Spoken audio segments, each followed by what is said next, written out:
অভিনেতা ওলিউল হক রুমি মারা গেছেন। ইন্না লিল্লাহি ওয়া ইন্না ইলাইহি রাজিউন।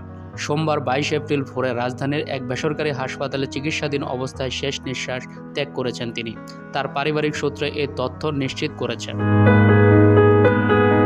দীর্ঘদিন ধরে কোলন ক্যান্সারে আক্রান্ত ছিলেন ওলিউল হক রুমি। ভারতের চেন্নাইয়ে চিকিৎসা নিতে যান, সেখান থেকে দেশে ফিরে রাজধানীর এক হাসপাতালে চিকিৎসা নিচ্ছিলেন এই অভিনেতা।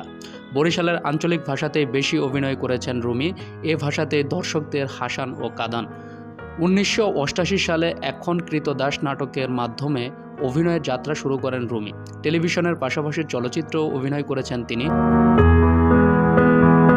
2009 সালে দরিয়াপাড়ের দৌলতি চলচ্চিত্রে অভিনয়ের মাধ্যমে বড় পর্দায় অভিষেক হয় তার।